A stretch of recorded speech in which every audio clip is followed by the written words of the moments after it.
developed by their different circumstances, becomes more sensible and permanent in its effects, and begins to have an influence in the same proportion over the lot of individuals. Like, none of these people can imagine that you can have inequality of ability, but also have economic equality or political equality. And we're going to talk about this later when we look at egalitarian hunter-gatherer societies, which David Graeber doesn't seem to think exist. Now, Graeber and Wengrow see Rousseau's thinking as stuck in European notions of liberty, which are rooted in individual ownership of private property, where liberty ultimately comes at someone else's expense, like the ancient Athenians who needed slaves in order to be able to enjoy liberty, as opposed to Native Americans who saw that liberty actually comes from being part of a society, from mutual interdependence. Quoting from Graeber and Wengrow. For the Americans, the freedom of the individual was supposed to be based on some level of basic communism, since, after all, people who are starving or without adequate clothing or shelter in the snowstorm are not really free to do much of anything except what is necessary to stay alive. The European conception of individual freedom, on the other hand, was intimately linked to conceptions of private property.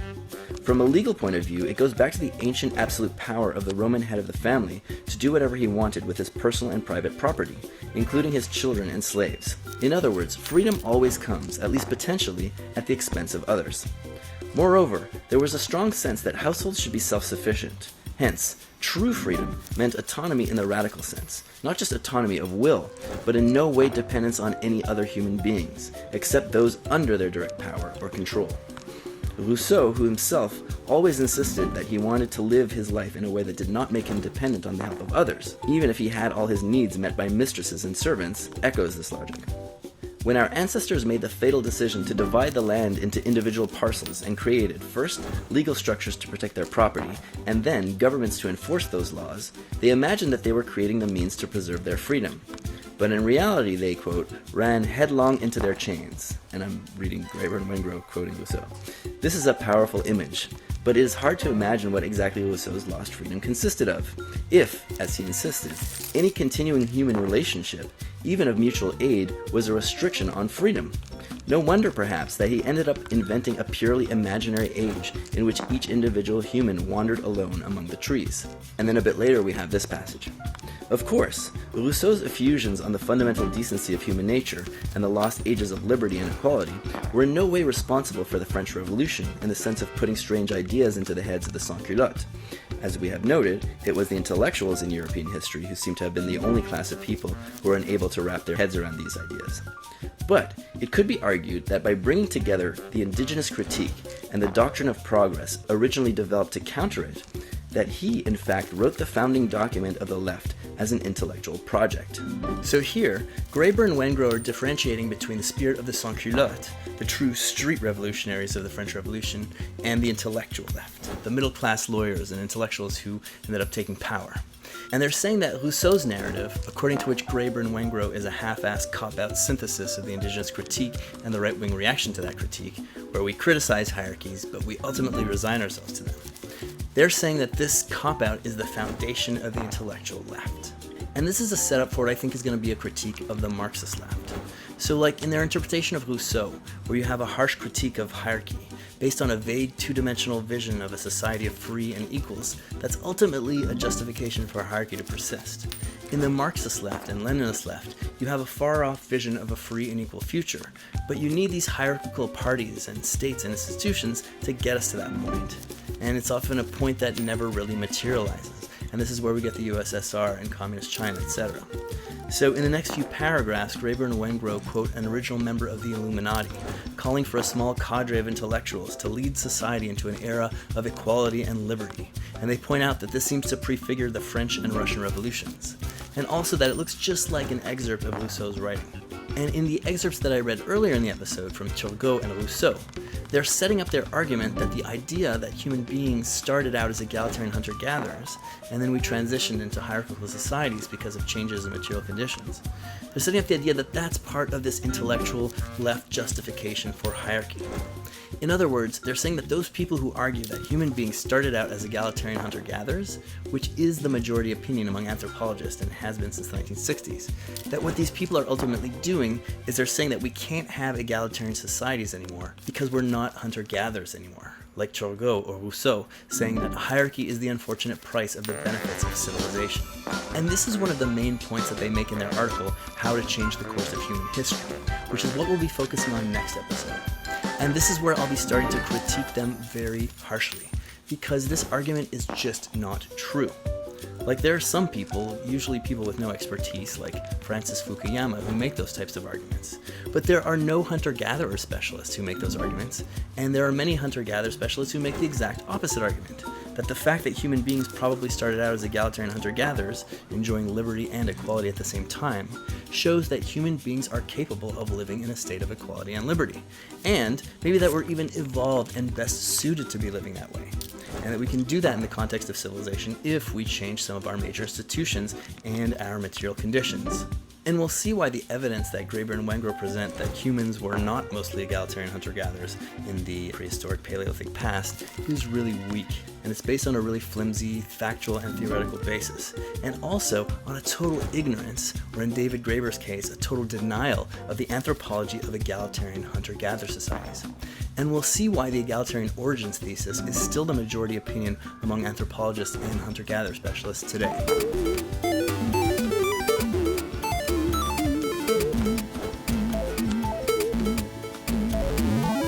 So up until now, I've had a few quibbles with what Graeber and Wengrow have been saying, but in general, I find this chapter super interesting.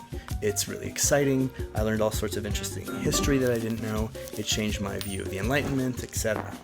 But then, in the closing paragraphs of the chapter, we get to the part that makes me want to tear my hair out, because it's basically a big tirade against the idea of equality as a meaningful concept. Graeber and Wengrow say that they don't know what equality means, and then instead of trying to figure out what it means, given that it's such a foundational concept, they just want to throw away the whole idea. And this is a theme that has quietly appeared throughout David Graeber's work, where he's trying to undermine the whole idea of equality. But here he's finally saying it outright. And the arguments in this section are based on all sorts of inaccuracies, outdated information, and weak cop-outs. And it exemplifies what's wrong with the state of political theory today, and what's wrong with the state of anthropological theory today, and what's wrong with David Graeber's thinking on human social organization. And it's why I'm doing this show in general and these episodes in particular.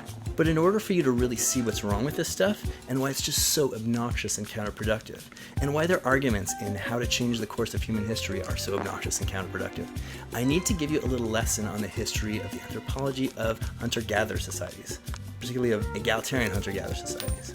And that's what I'll start off with next week, before I read the end of this Candiaronk chapter. And then I'll go on to read and criticize the article How to Change the Course of Human History. I often think of David Graeber as kind of the Ernie of politics, like Ernie and Bert. Like, he's really enthusiastic, he's really magnetic and charismatic and full of good ideas, but he's also just a total mess. And then Bert has to come and clean up that mess. So next episode, I'm going to be Bert. But for now, I'm just going to read the end of this chapter. I'm going to bite my tongue and not make any comments about it until the next episode. With Graeber and David Wengrow's new book, The Dawn of Everything. Today, we're going to read and critique the conclusion of the Sagesse de Candiaronk preview chapter that Graeber and Wengrow released in 2019, which in the book is called Wicked Liberty, the Indigenous Critique and the Myth of Progress. And while there are a few changes from the article to the book, the conclusion that we're going to read today is almost exactly the same. But first, something unexpected happened right after I recorded this episode, and that is the publication of the full book, The Dawn of Everything. My initial plan had been to critique some of the preview articles and chapters from Dawn of Everything that Graeber and Wengrow had been putting out since 2015, and I was planning on getting all of this done before the book was published, but I didn't realize that the UK release date was 3 weeks before the US-Canada release date, so my initial plan got messed up, and the book is already out now when I thought it was going to be out for another 3 weeks. And of course I got a hold of it, and I haven't had time to read the entire thing yet, but from what I have read, I can say two big things. Number one is this is a brilliant and wonderful read. It's full of so much fascinating and illuminating anthropological and historical information. It ties together so much loose gunk that's been floating out there in the ocean of anthropology and history about human origins. And to my great surprise, it's maybe my favorite David Graeber book of all. And I'm relieved because I really hate a lot of the stuff that's in some of those preview chapters that we're going to be reading, and I was expecting this to be my least favorite book of his. Now, I still disagree with a lot of what's in this book, but now I just respectfully disagree instead of thinking that they were doing something dishonest or incompetent. And I'll be explaining in this episode what I mean by this, and why those preview articles of Dawn of Everything have been making a lot of anthropologists, particularly on the left, pretty pissed off. Which brings us to the second big thing that I wanted to say about the book. This book, as glorious and wonderful as it is, does not actually answer the big and hugely important questions that it sets out to answer at the beginning. How did we get stuck with these permanent, oppressive, hierarchical societies for the past however many thousands of years? And what can we do about it? The authors hazard a guess at the end of the book, but it's a really goofy guess, as you'll see when you read it. And the reason that they can't answer these questions is because of bad theory. The answers are right there under the authors' noses, in the very text that they cite. They even managed to figure out some of the key ingredients, ability to escape, for example.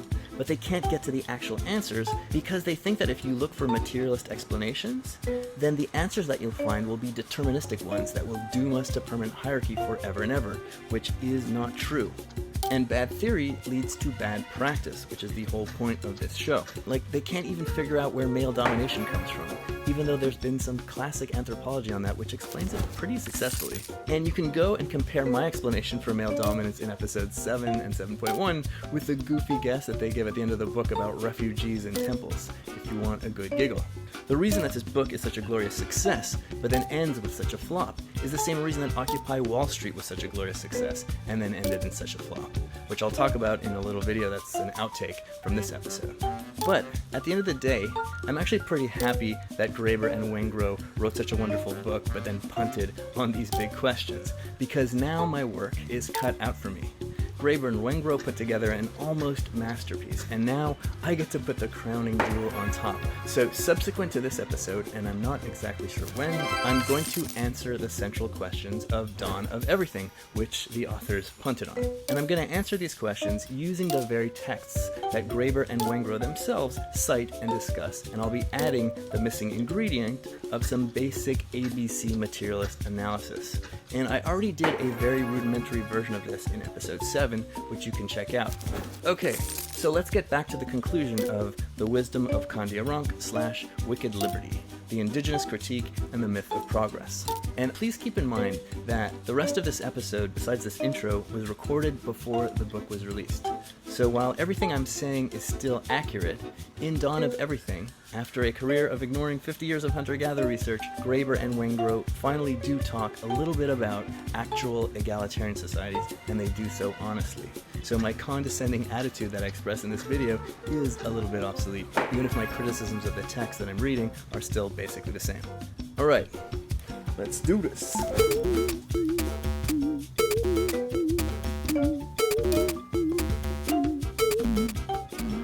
The big objections that I have about the book chapters that we're going to be criticizing have to do with three main issues.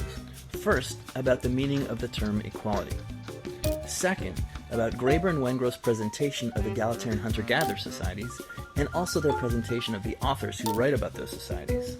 And the third big issue I have with their work is Graeber and Wengrow's explicit refusal to look at the material context for why certain people organize more hierarchically, or organize more equally, or organize one way or the other in different seasons throughout the year. Now, I've already talked a lot about how material constraints lead people to organize in an egalitarian or hierarchical manner in episodes 7, 7.1, and 8, and I'll talk about that a bit more next time. So for now, we'll do a quick review of what the term equality means, and then we'll do a quick history of hunter-gatherer studies. The meaning of the word equality in a political context is extremely simple. But like I always talk about, even the most simple and basic concepts are obscured and confused in our political discourse, even at the highest levels of academia and journalism. So, a little refresher course. The word politics refers to everything relating to decision-making in groups. Who gets to decide, who doesn't get to decide, why, how decisions are made, etc. In other words, politics is about who has power and how power is exercised. So when we're talking about equality in the context of politics, and Graeber and Wengrow's book is all about anthropology and history as they relate to politics, we're not talking about people being equal in terms of size, or attractiveness, or in terms of their abilities. We're talking about equality of decision-making power. Equality means that everyone has an equal say in the decisions that affect them. In other words, democracy. And full political equality implies not just representative democracy, but direct democracy. And equality of power has all sorts of implications. First, it implies a high degree of individual freedom and autonomy, because if everyone has equal decision-making power, that means that there's no authority figure who has the power to tell anyone what to do. The only time you can't do something is if what you're doing interferes with the autonomy and freedom of the other people involved in the decision-making, and they join together to stop you. Next, equality of power also implies a high degree of economic equality. Our political discourse always separates decision-making involving the state from decision-making in the private sphere. We tend to think of state decision-making as politics, and private decision-making as just life. But power is power. And politics is decision-making in any groups, at work, at home, as much as in the halls of Parliament or Congress. And when there's great economic inequality, that means that there are some people who dominate the resources that other people need to live. Which means that the people with those resources have the power to make the people without the resources do what they want all day long in exchange for some food or shelter or some salary. That's how slavery worked. That's how feudalism worked. And that's how capitalism works. That's why your boss tells you what to do all day at work. Because he owns a revenue-generating business, and you depend on that revenue in order to live. You and Jeff Bezos each have one vote in your political system, if you're a citizen. But Bezos can tell tens of thousands of employees what to do all day, and how to do it, and how fast to do it. And he can literally make them piss and shit in bottles and diapers if that suits him. Meanwhile, the only people that you can boss around is your dog and your kids, because they're economically dependent on you. And wealth inequality also means inequality in terms of government decision-making power as well. You and George Soros or Bill Gates or the Koch brothers or Jeff Bezos, you all have one vote each. But all those zillionaires can afford to hire armies of lobbyists to work 24/7 to teach your representatives what to think and how to think. And they can flood them with electoral campaign contributions to incentivize them to do what they want. And they can pay for all sorts of advertisements and PR that affect what you think you want. Meanwhile, all you can do is vote once every few years. And maybe you can go to a town hall meeting once in a while and ramble about things that you don't really understand very well, and no one will pay much attention to you. Third, equality of decision-making power implies that there are no power hierarchies based on cultural discrimination in different categories like race, gender, religion, because cultural discrimination translates into inequalities of decision-making power.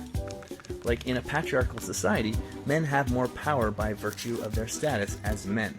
In a gerontocracy, old people have more power based on their age, etc.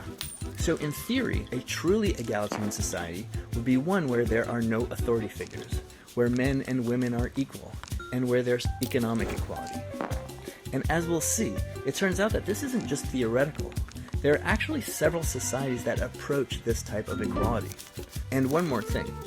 Keep in mind that whenever we talk about the political left and the political right, that we're talking about hierarchy versus equality. The left refers to those people who support equality in precisely the ways that I described, and the political right refers to those people who support hierarchies of power, which also implies economic inequality and also hierarchies based on gender or age or other cultural categories. So that's equality. Now let's take a look at hunter-gatherer studies and hunter-gatherer societies. First, what's a hunter-gatherer and why does it matter what hunter-gatherers do today or in the past? The definition of hunter-gatherer is sometimes in dispute, but most commonly it's a negative definition. It's a subsistence-level society where the people do not do any agriculture. And that's a broad category that includes all kinds of societies that sometimes have very little in common with each other. Like there are nomadic, super-egalitarian societies with few possessions that follow herds of animals all year round, and there are sedentary, territorial fishing societies with chiefs and nobility and slaves, and all sorts of other societies in between those extremes. Now, all human societies are interesting from the perspective of politics, and I can't stress enough how if you're interested in politics, you should really be reading all sorts of ethnographies of different societies. But hunter-gatherers are especially interesting in this regard because modern human beings evolved into a species while we were hunter-gatherers. And we spent the first 93 to 97% of our existence as hunter-gatherers, depending on how you count it. So people have a lot invested in how our hunter-gatherer ancestors are and were organized, because there's an implication that if hunter-gatherers do or did things a certain way, that this must be the way that we're best adapted to live. Now, in trying to understand the conditions that we evolved in, we look towards archaeology. But hunter-gatherer societies don't tend to leave the types of material remains that last tens of thousands of years, so we also need to make a lot of inferences based on hunter-gatherers that we know about from today or from recent times. And they're presumed, rightly or wrongly, to share many of the same conditions as our ancestors.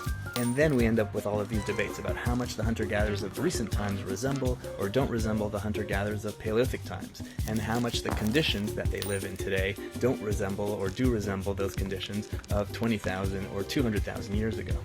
Until the 1960s, there were all sorts of assumptions about hunter-gatherers among anthropologists, which were based on a mix of common popular misconceptions and also on the work of some famous anthropologists like Alfred Radcliffe Brown and Claude Lévi-Strauss, both of whom had worked among the Australian Aborigines in the early 20th century.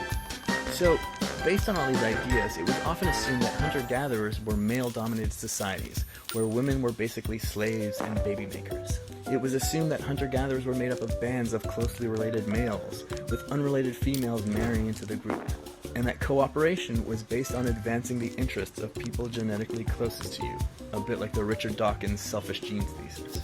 It was assumed that hunter-gatherers were fiercely territorial, and that they competed and warred frequently with neighboring groups, and that most of their food came from male hunting. It was assumed that hunter-gatherer life was an eternal, hungry search for food, and a nasty, brutish, and short life, and that the world's remaining hunter-gatherers were the ones who were either too stupid to figure out how awesome efficient agriculture is, or who were unlucky enough to be stuck in those types of territories which were not suited for agriculture. And particularly in the popular imagination, it was assumed that hunter-gatherer societies were ruled by chiefs and priests who told everyone what to do and what to think, and that everyone should be afraid of the powerful and vengeful gods that rule humanity. But then, in 1966, there was the first big conference of hunter-gatherer specialists from cultural anthropology and archaeology called Man the Hunter. And that conference, which established the modern field of hunter-gatherer studies and the research that came after it, completely upended all of these assumptions. It turns out that most hunter-gatherers are usually better nourished and healthier than their farmer neighbors. They usually work less hours and less intensively than farmers do, and the work they do is usually more diverse and more enjoyable.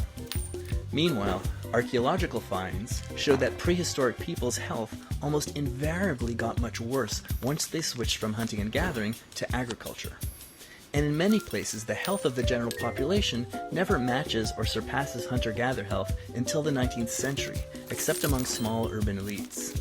And hunter-gatherers weren't hunter-gatherers because they were too stupid to invent or adopt agriculture, or because they lived in conditions that were too harsh for agriculture, but they purposely avoid agriculture as an unpleasant and undignified way to live. In terms of gender relations, far from being male-dominated, women in most hunter-gatherer societies tend to have a much higher degree of freedom and autonomy than their farmer or pastoralist sisters, or even than many of their urban sisters. And several hunter-gatherer societies have turned out to be the most gender egalitarian societies that we've ever known, which we'll get back to in a bit.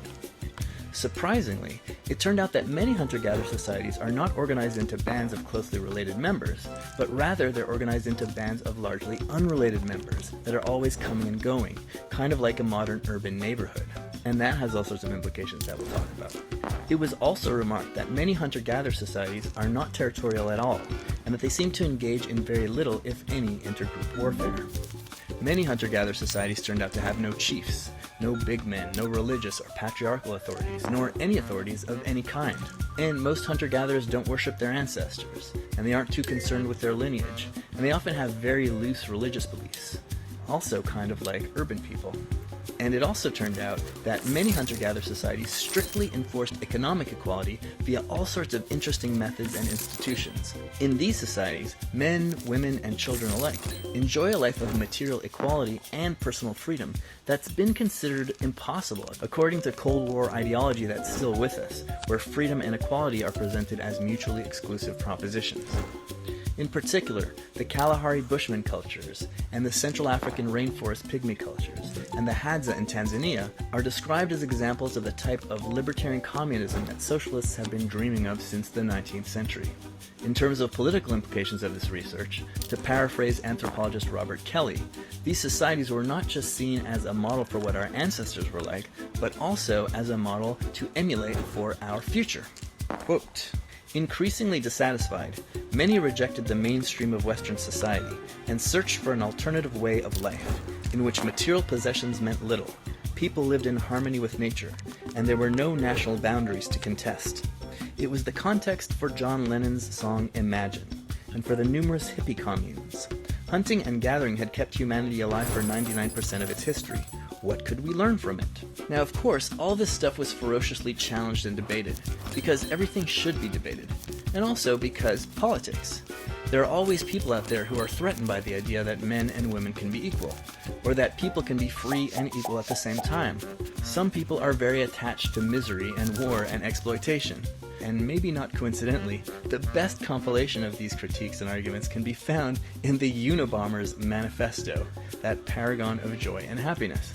Now, some of these critiques stuck, and some adjustments were made. Hunter-gatherers usually don't work as few hours as originally claimed, and they're often stressed for food. And there are some hidden hints of inequalities